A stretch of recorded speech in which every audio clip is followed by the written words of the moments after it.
The Serpent's Eye, a legacy of obsession. Detective Miller returned to the central police station, carrying the minuscule piece of parchment and a grainy photo of the missing watch, the Serpent's Eye. He needed a deep dive into Thorne's acquisition records. The Serpent's Eye wasn't just old, it was legendary. Miller found its file buried in a restricted digital archive. The watch was a unique piece, crafted in the late 17th century for a notoriously paranoid French alchemist named Alain de Martel. Martel believed he could transmute base metals into gold, but his true obsession was time itself. The watch was not designed to keep accurate time. Its purpose was far more sinister. The mechanism. Inside its heavy gold casing, the mechanism used only two hands, hours and minutes, but the dial had no numbers.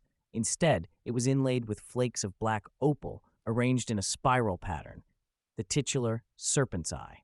Martel claimed the spiral moved according to an astrological calendar that dictated moments of perfect synchronicity for magical workings. The curse. Legend held that Martel, fearing his enemies would use the watch against him, infused it with a charm. Anyone who possessed the watch without knowing its activation sequence would be struck by unrelenting temporal anxiety, feeling as if their time was constantly running out. Martel believed this anxiety would drive his rivals mad, forcing them to discard the watch. The watch disappeared shortly after the French Revolution, resurfacing only twice in history.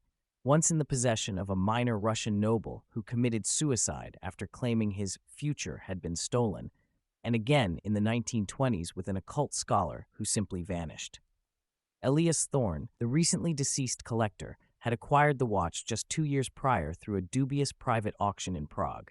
The file included a note Thorne himself had attached. "The anxiety is real. I feel the minutes leaking away.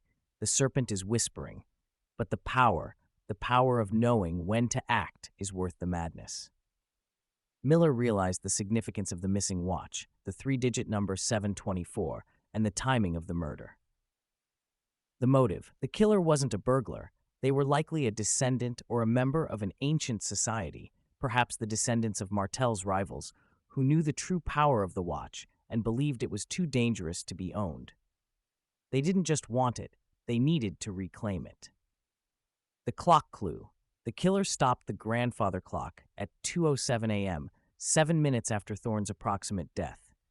The number 7 was written on the parchment. Was the number 724 a catalog number, or was it a coded warning, a reference to the 7th hour, 2 minutes, 4 seconds, a time significant in the watch's astrological cycle? Miller stared at the photo of the watch, feeling a cold dread. The killer hadn't left a clue to be caught. They left a clue to be understood. They were saying, "This was necessary, and here is proof of what I took." The theft of the Serpent's Eye wasn't the end of the mystery. It was the beginning of a hunt for someone who held a deadly, arcane knowledge of time itself.